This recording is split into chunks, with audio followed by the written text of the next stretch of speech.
Welcome to another broadcast of Truth Be Told, where we believe in experience becomes truth. I'm your host, Tony Sweet. Captain Ron is not here with us this week, but we have Intuitive, Trisha Carr. You can go to her website, trishacarrcharm.com. We have another great show for you guys. We have Dr. Greg Little, and we are going on a journey with Dr. Little. We're going into the depths of Atlantis, and we're going to travel around North America to visit some of the most amazing Native American Indian mounds, and we're going to find out what they are for, who built them, why they were built, and was Atlantis really here? And we're going to hear some of the latest discoveries and ongoing research where we search for remnants of the lost continent. So it's going to be a great show. We hope you guys enjoy it. Please welcome to Truth Be Told, world-renowned explorer, paranormal investigator, Dr. Greg Little. There he is. He's no longer a myth. He's no longer a myth. He's with us. Canned laugh. I love it. Who said it was canned? What? Hey, that's great. Yeah, we have a whole studio audience here in Hollywood.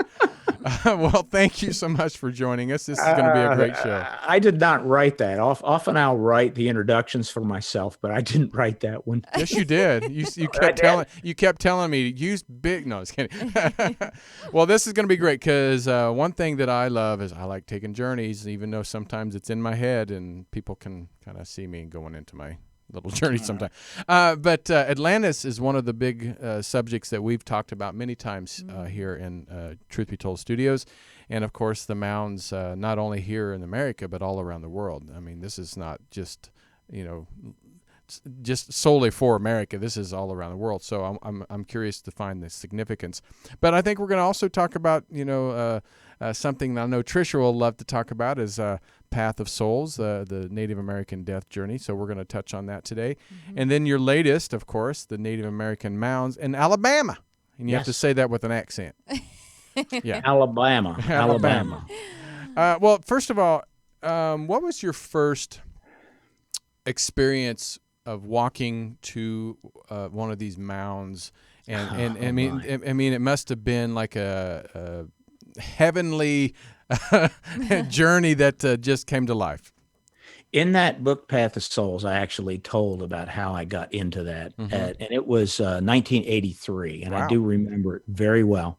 In 1983, I actually am a criminal psychologist. And back then, I had spent 16 years running programs in prisons, drug and alcohol treatment programs, and working in mental health units within them for both feds, the state, and a local county facility, which actually is the largest in the state of Tennessee. And I had finished my first book, which came out in 1984. And back in those days, it took a couple years for a book to appear in print. Mm. And so I was waiting for it all the publishing process to take place. And what happened just came out of the blue. Mm-hmm. For literally 10 nights in a row, I had the same dream. Oh, and crazy. The dream was I was standing on an Indian mound and I took pictures of it. And then I was standing on another Indian mound and took pictures of it, and another and another and another. And this went on night after night after night for 10 straight nights. Wow. Drove me crazy. Had no idea what it meant. Let me tell you what I knew about mounds then. I've put it in all the books, and this is absolutely true. Everything I knew about Indian mounds, you could have written on the back of a postage stamp. Assuming your listeners know what a postage stamp is. Right, nowadays, yeah. Yes. It's a very little small piece of paper. But and nothing in school. They never covered it in any history classes I had. They never covered it in anything. And it's still not covered much in schools at all. So after the 10th night, I saw a movie. It was called The White Buffalo, which is a fictional account. But in any event, my wife and I talked about it. I live in Memphis, Tennessee, and there is an Indian mound group here. There's several. One is called Chucalissa, abandoned village. And we decided we're going to go to Chucalissa. And we had the 10th night, we had what is called a folie à deux. I don't know if you're familiar with the term. It's a psychiatric term. And yes, a psychiatric term. And a folie à deux is a joint hallucination. Okay. That's what it means. And we had both seen this big spider. And And so when we went to Chucalissa, it was on a Saturday when they first opened at 9 a.m. We walked in and they had a rotating display in there. And the first thing we saw was the exact spider we had seen the night before. Wow. When I had all these dreams. All right. The last thing we saw was this spider, and we both saw it.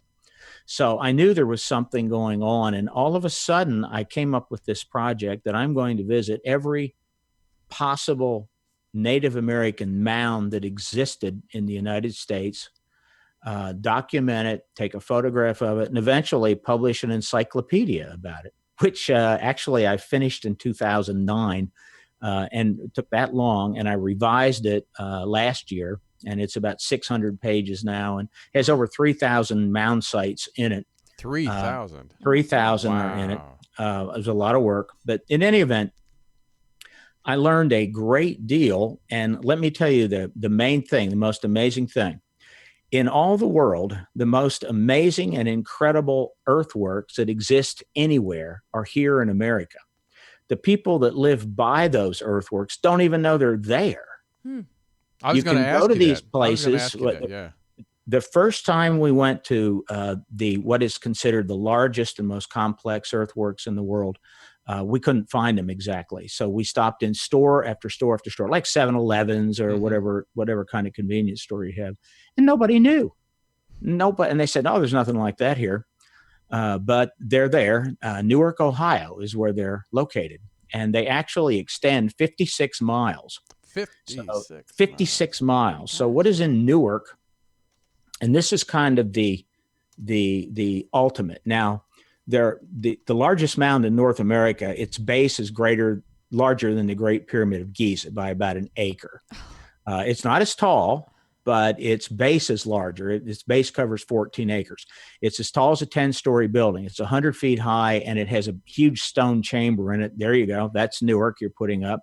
That's a circle and an octagon. I might as well describe it. The circle that you're looking at, that outer wall is a wall of earth, a perfect circle that encloses 30 acres. It then has these two parallel lines right in the middle.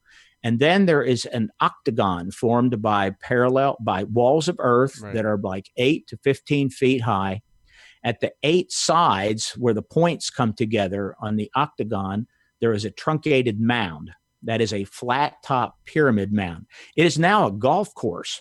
That is a golf course. Of course. That is that's what it's called, Mound Builders Golf Course. And that is what has maintained this in pristine condition. It's one of the few that hasn't been totally destroyed by agriculture, and they're not allowed to do anything with it without getting permission. So tour groups will go in there at certain times. We were there 2 weeks ago again for like the 10th time. Right. This is a lot. This thing that you're looking at is actually it's a machine that calculates the eclipses through the movements of the moon. So you would stand at one corner and look over a mound through an opening, and you would see at a particular time a movement of the moon, which the moon goes through an 18.61 year cycle. This connected with parallel lines of earth that were 160 feet wide. So you got two lines. Think of an interstate highway. Think of it 160 feet wide. And then on the outside of it, imagine somebody built what would look like a levee. And the levee is on both sides of the road, and it extended in a straight line for 56 miles to Chillicothe, Ohio, where it connected to an identical formation that you're looking at. But even the one you're looking at is only like 1/5 or maybe 20% of everything that was at Newark. There's actually a great deal more at Newark. One is called the Great Circle or the Fairground Circle. It is the largest circle like that in the United States, one of the largest in the world. And it's actually identical in size and form and shape to Avebury, England. There you go. That is the Great Circle. Wow. And it's huge. When it was originally found, it had no trees in it. When the Native Americans used these for their rituals, they had no trees, which you'd say, how did they do that? Well, they didn't have to mow it, and they didn't have any trees because they burned it. Right. And then they would put different colored sand at the base. The interior of those earthen walls that are about 8 feet tall, the interior is a moat that goes down about 7 feet. And it's Dr. Little, can I ask you one question? Sure. How did they get?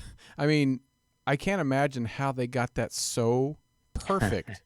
How did they do that? That's one of those things. We were talking before we started about some of the arguments that archaeologists might have.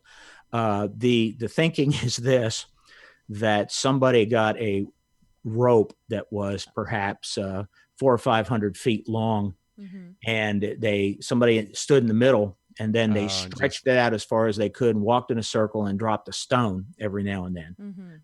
We know, for example, that's how Serpent Mound was built. And if by putting stones down first, they put a line of stones and then built the serpent on top of it.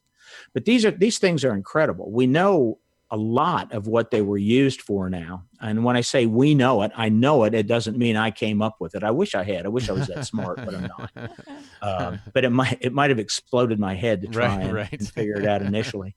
But it's incredible what they were doing at these things. It's just incredible. Their belief system was amazing. It's very similar to a whole lot of other beliefs, and I'm actually surprised by it. When I say a lot of other beliefs, like Edgar Cayce's belief, some of the beliefs from Buddhism, almost beliefs in reincarnation, beliefs in the soul, two souls. Everything is animated. Everything has a spirit.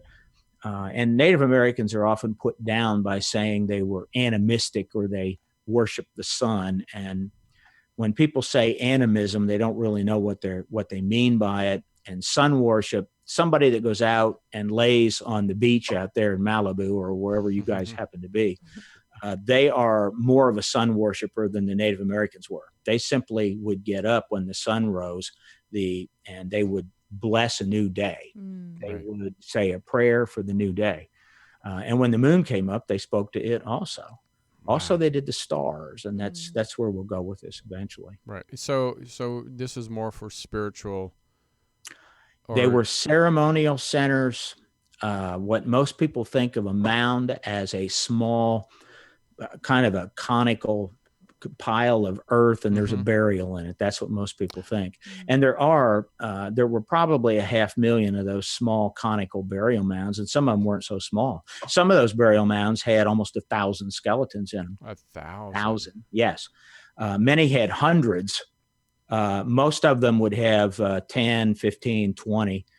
Sometimes they would bury at the very base of it, and they used them again and again, and they'd make them bigger and bigger and bigger. Those are the burial mounds. And initially, that's what I thought about mounds. I thought they were all burial mounds because that's the idea that I was given years ago by somebody. I don't remember who.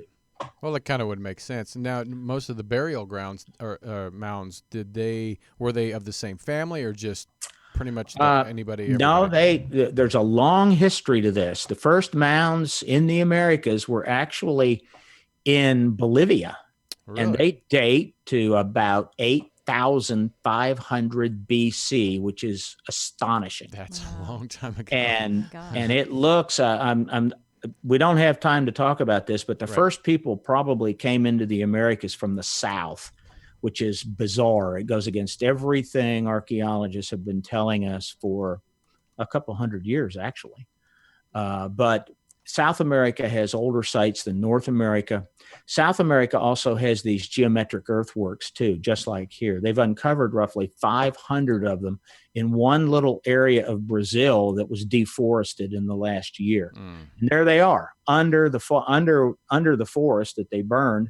So it's allowed them to go in and see what were these Amazon rainforests like. And actually what they found is they were nothing but massive bamboo forests. That's what they were, just solid bamboo everywhere.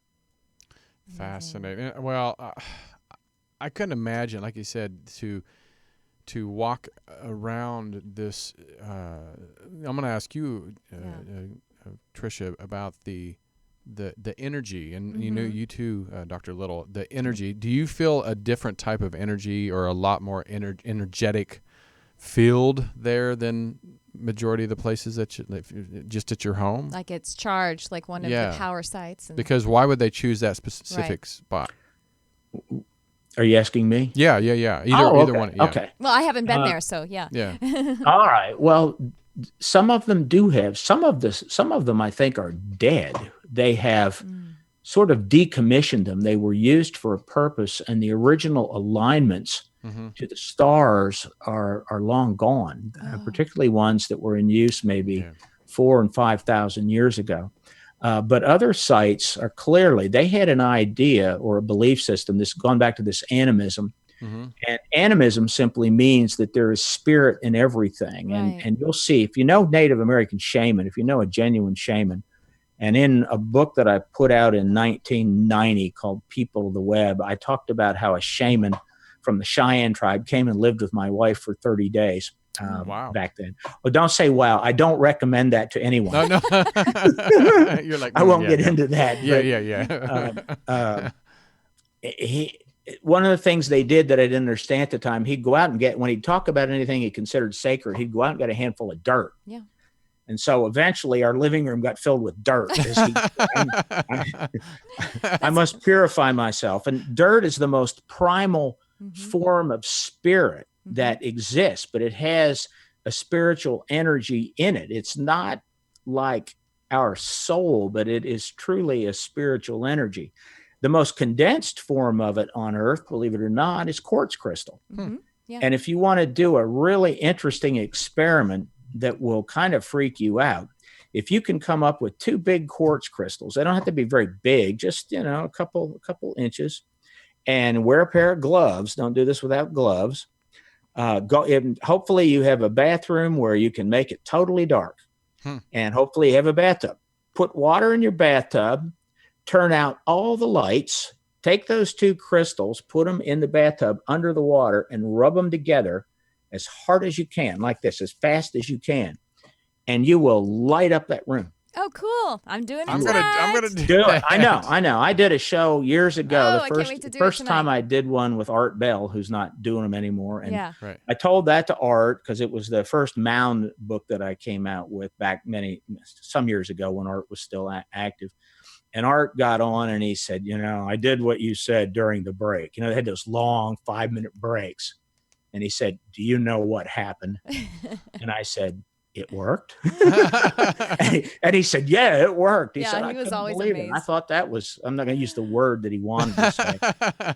Well, I have to say, I think that by strict definition, then I'm an animist because what's interesting, I'm an animal communicator, a nature communicator as well. So I speak to dirt. I speak to some of the most profound universal concepts that I have learned. I learned from something like a tree. One was actually, I learned from a tortoise. He explained something about the universal architecture to me and explained to me that he had been once incarnated as a stone, which is something I had not even thought of before. And so how does a stone die? Well, its energy can be, it can be spread out. Well, how do you die? Your body goes to the earth. You know what I mean? True. Okay. And then the consciousness or the energy, however you want to look at it, can separate from that physical expression of it. While that physical expression is becoming something new as well. Yeah, I get that. Okay. But I also enter it by way of I'm not a scientist, but quantum physics tells us that there is energy and everything is energy, and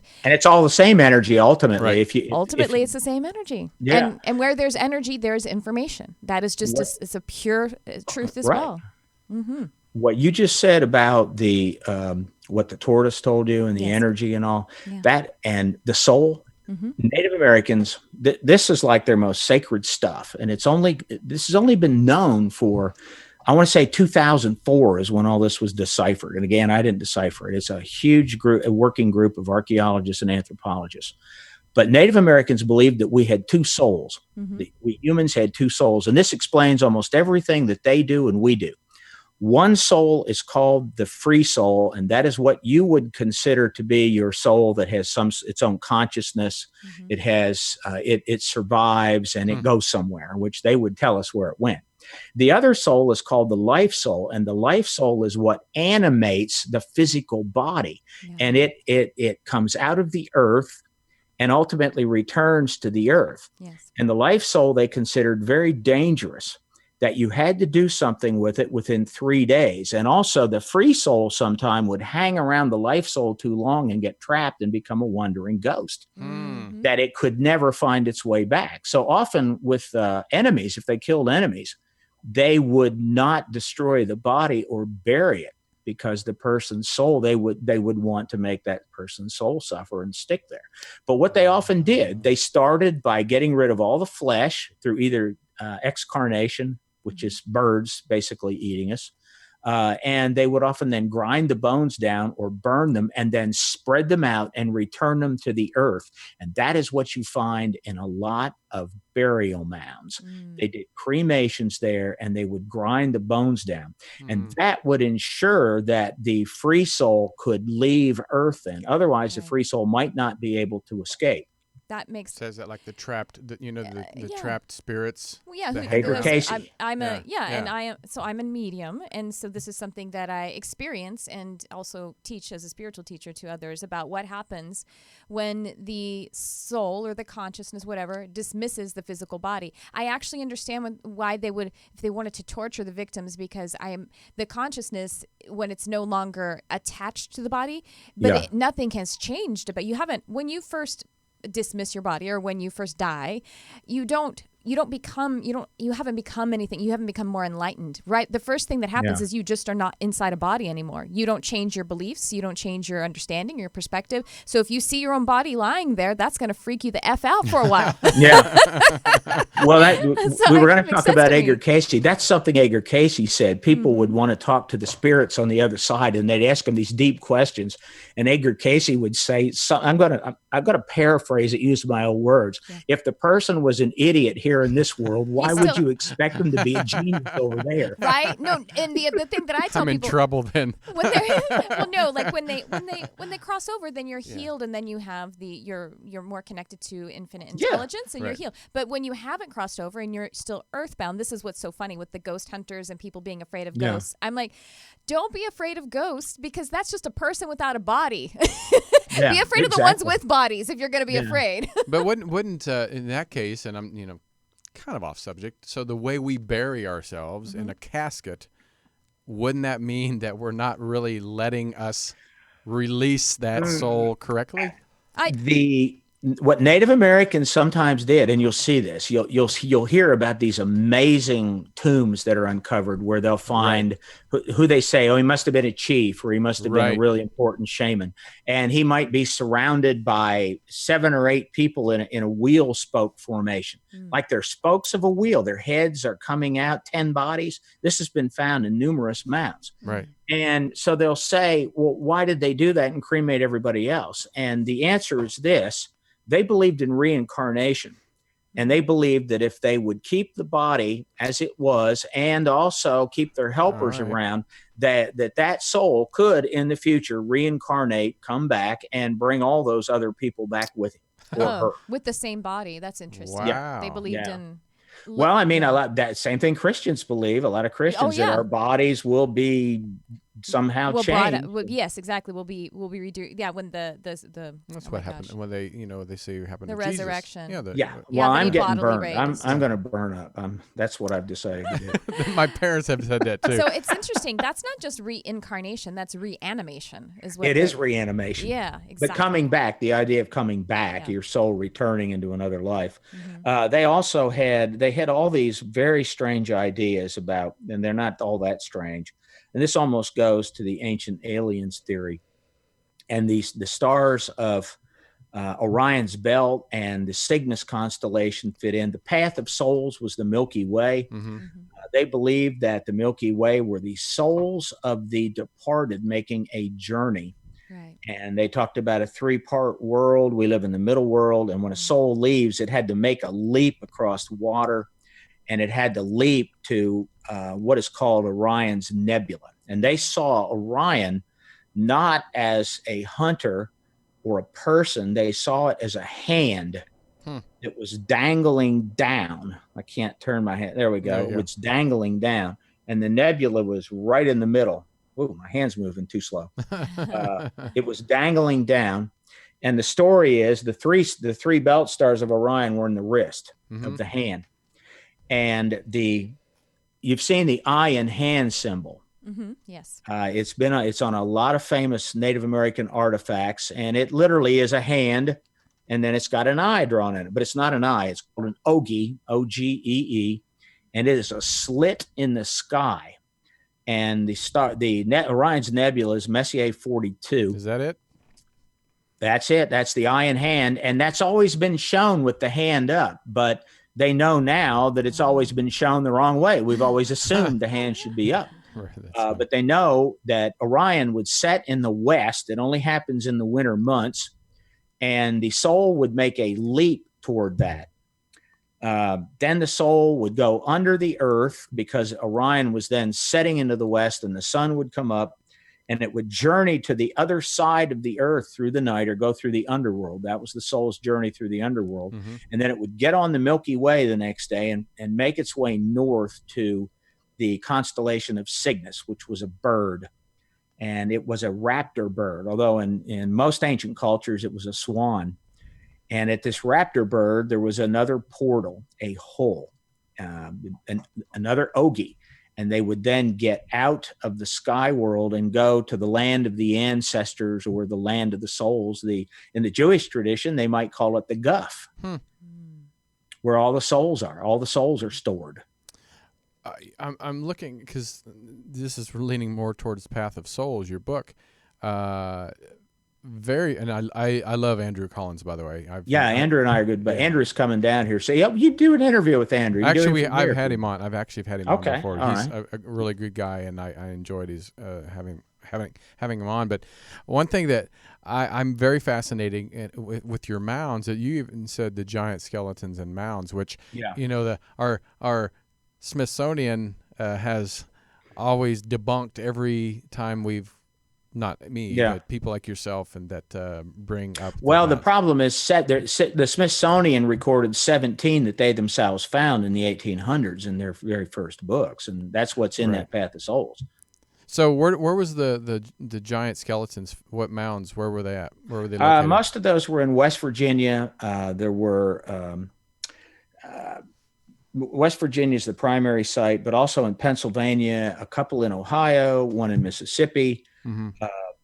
And those are from the Smithsonian ones. Now, there are about a dozen others that have been excavated. And when I say giants, these are skeletons that are between 7 and 8 feet tall. Which are still pretty Which is huge. I don't know if you've ever, and I've said this repeatedly, and people just don't get it. They say, just look at the NBA. Most of there's very few 7-footers in the NBA. Yeah, exactly. And the actual incidence, I believe it's one of every 700 and some thousand people in modern world is 7 feet tall. I live in Memphis, Tennessee. We have one 7-footer in this city, a city of 850,000. And that is a basketball player who came from Spain to play here for the Memphis Grizzlies. There are no others. There's a lot of 6'8", 6'9", 6'10", but 7 feet is actually very, very rare. And I once recognized how amazing people that big are, because I stood next to Wilt Chamberlain and Bill Russell when I was in high school, right next to them in the Forum in Philadelphia, Pennsylvania. And they were giants to me. Now, I was 5'9" tall. Right.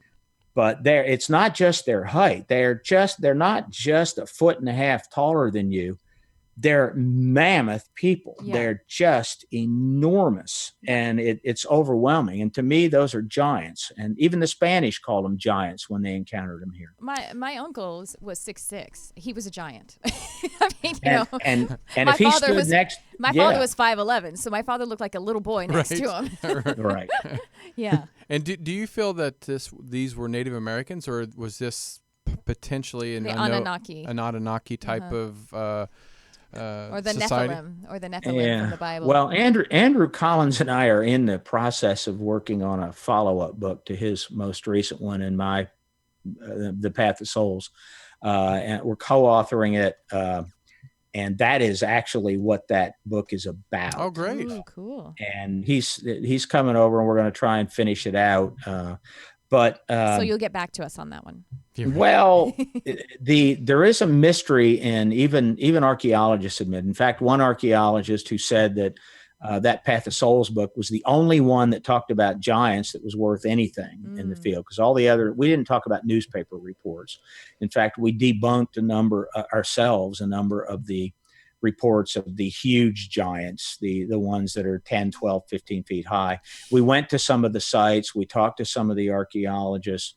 And he said, I did a statistical analysis of West Virginia, and that's the only one that's ever been done on the giants. And it's beyond the realm of chance that so many were found in West Virginia. So it's an Adena era. The Adenas built a very specific kind of mound. They were a specific kind of mound culture, and they've long been a mystery. And the Adenas started around 1500 to 2000 BC. We know there were a lot of wars going on then. There were some invaders, but the Adena were ruled by some very tall people, and their shaman were very tall. And the shaman, that both the ruling class and the shamans were a hereditary class. Really?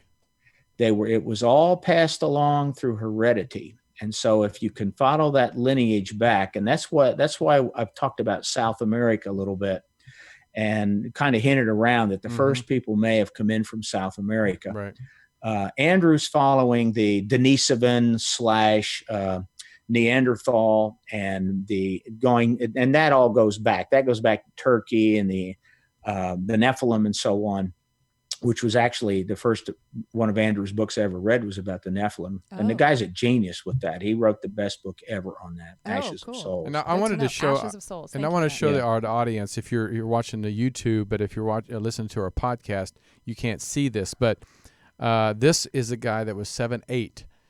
So you can compare to where the normal folk are like looking right into his crotch, pretty much. Exactly. Yeah.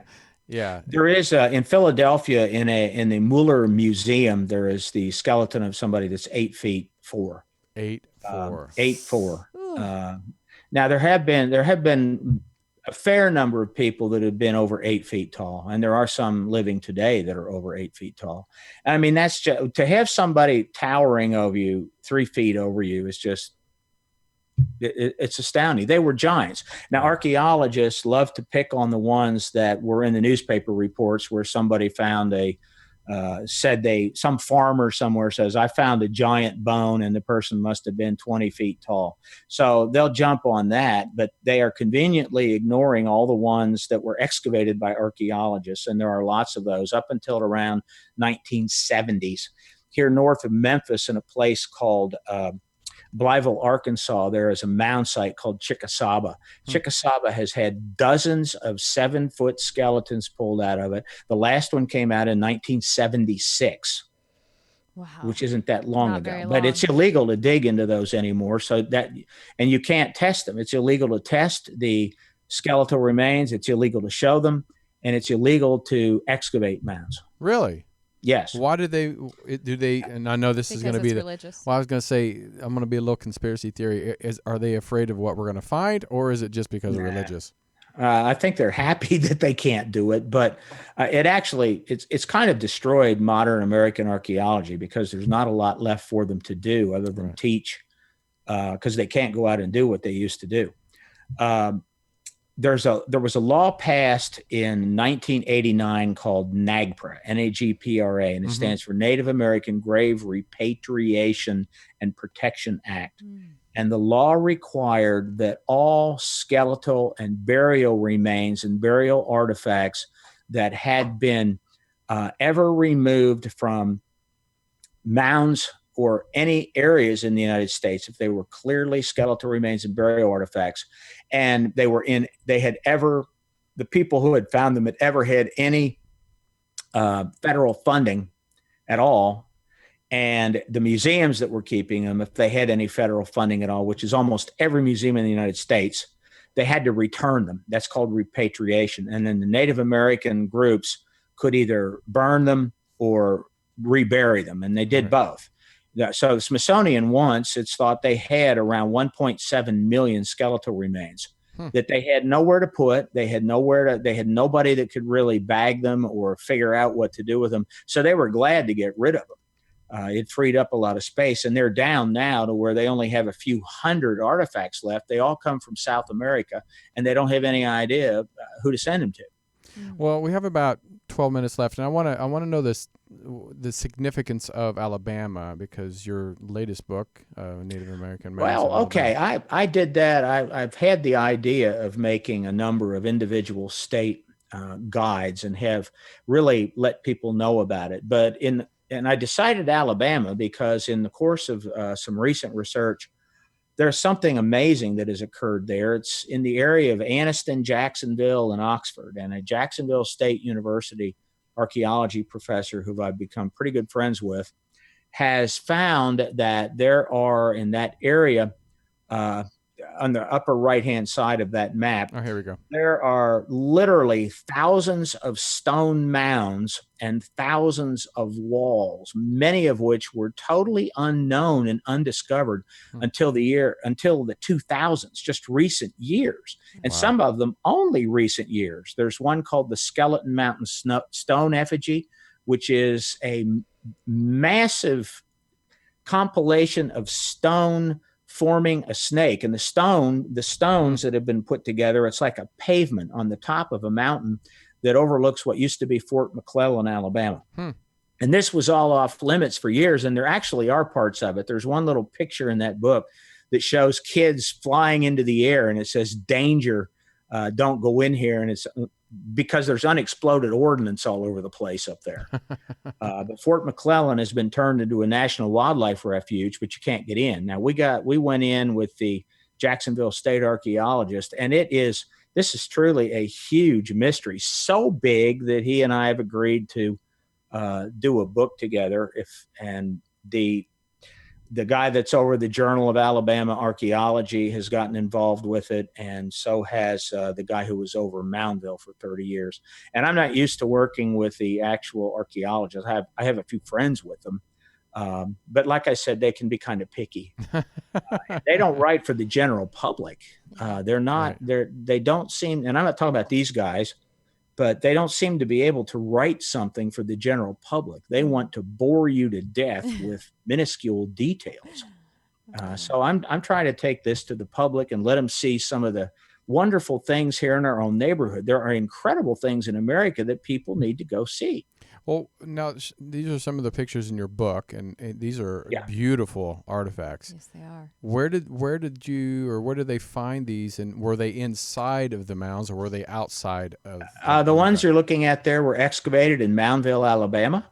Moundville is one of the 5 most important sites in America. Clearly, it is a massive complex of flat top pyramids. That's beautiful. In a huge sort of circular plaza area, and that Path of Souls ritual was done there. There are alignments to to Cygnus and to Orion. By the way, that always took place around the winter solstice, which is pretty peculiar. But they did those rituals in the winter. So they often stored bones and bodies till the winter to when they could cremate them and send the soul to the stars. Now, I'm looking at this. It almost looks like a dragon, or is that a bat? I'm not for sure. That is the head. The one at the bottom is a bat. Okay, I was like, it's a bat bowl. It's a bowl of a bat effigy, and there's loads of those. We just picked some. Wow, amazing. But I mean that's not even. Go to the very front and look at can you look at like page 2 of that 3 of that book? And there is an effigy bowl, red effigy bowl. Let's see if I can find it here. But yeah, I mean it's amazing what is out of America's mounds. People just don't know. And some of these sites you can go, you can do your own rituals. You see people doing rituals there. You can connect with the earth. They are power sites. I've had my own series of experiences at Serpent Mound. I've written about them a bit, and it's just amazing. It's truly amazing. That's incredible. And so, do you think what can we, modern man, learn from the mounds to help us in our spiritual journeys? I think we need to seriously think about, if you take modern physics, we need to seriously think about what we've already talked about, and that is that there is energy in everything. The energy, it ultimately all comes from the same place. We are all literally made from stars. That's true. Right. And do we have a soul? Is there something more than just this physical body? And I started out as a neuroscientist. I was trained in psychopharmacology. In fact, I wrote a textbook entitled Psychopharmacology. Wow. Cool. I started publishing in the early 1970s. My first publication was in 1971. And those are all in professional neuroscience journals. And at the time, I remember believing what I was being told, that there is no such thing as a soul. There is no afterlife. That's all nonsense. The body is physical, and what we consider the mind and consciousness is simply a consequence of molecular activity and cellular activity within the brain. And when the brain ceases, we cease. It's that simple. I have a lot of experiences that explain things to me. I recall when I believed that, I had a dream one night, and this is very strange, but the dream was I was painting a floor, and I painted the floor, and I started at the door, and I wound up in a corner. And there was nowhere to go over the paint. It was all wet. I had painted myself into a corner. And I realized what it related to. It related to this idea that there is no such thing. There is nothing like a soul. There is nothing else. That has consequences. That idea has consequences. And those consequences I see in the way skeptics are. I know a lot of skeptics, and they are not a happy group. They don't just attack people, but they're not happy. Right. And what I often tell people, I tell them that there's actually, whether or not there is such a thing as a soul or an afterlife, there is a value in accepting the possibility that there might be one. Right. And it helps us act differently in life. And I preach all the time. I mean, with what I do professionally, I tell people, we either make the world a better place because we were here, or we don't. I don't think skeptics make the world a better place. I don't want to judge all of them, and I have some specific ones in mind. Right. Yes. But they're all agnostic, atheists, and they are viciously attacking people that have different beliefs. And if they don't want to believe that there's something else, that's fine with me. It's just they want to impose their belief system on everybody else. And that's where I draw the line. That's no different than, the Crusades, or, extreme religionist, there's no difference there. And I tell people that, there's just a lot of fear. Like there's fear with the kind of extreme skeptics that you're talking about, of opening your mind up to something else as if they're going to be tricked or they're going to have their heart broken, is really kind of where it vibrates for me, that being tricked into something, into some belief, and it means that you're weak. Yeah. And because otherwise, you have all the freedom in the world with your mind. Why not just try believing it for a little while? You can always go back to your old beliefs, but do you see there's so much resistance there? Or at least I tell people all the time, there's actually comfort in not knowing and admitting you don't know. Right. Oh, there's freedom in it. It opens the whole entire world up. It opens the whole universe up. Then I don't know anything means that everything is to be learned then. That's a beautiful thing. That's what keeps you going, too. It's a beautiful perspective. And, one thing before we go is when it comes to your book, The Path of Souls, and this is something that I haven't had a chance to really read it, so I'm going to sit down and I'm going to read this one. But you talked about Native American death journey has a correlation with ancient Egypt, and so how do you, if you felt like they kind of migrated from the south, how did that get here from Egypt? How did that theory or thought? Well, I didn't say it came from Egypt. Well, I mean, even just correlation, the correlation, the idea. There's a correlation there, but there's a correlation with a lot of places. That's the thing. And it's like, how did they think so similar? This idea about the stars is actually one that allows us to really peer into the past, because Cygnus became important because it was once the pole star. It was the North Pole. And all Native American legends tell us that the whole to the whole out of this world into some other dimension or whatever you want to call it is to the north. And they've always looked at the north. If you actually have watched one of the star programs, computer programs, it'll take you back, say, 18,000 years and watch the North Pole. What you'll see is the star Deneb, which is the main star of Cygnus.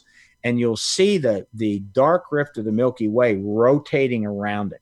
And it's stunning. They would have seen this bright star, the 14th brightest in the sky, with this dark blob rotating around it. Every night they would have seen it again and again, the same spot. It was the pole star at 18,000 BC.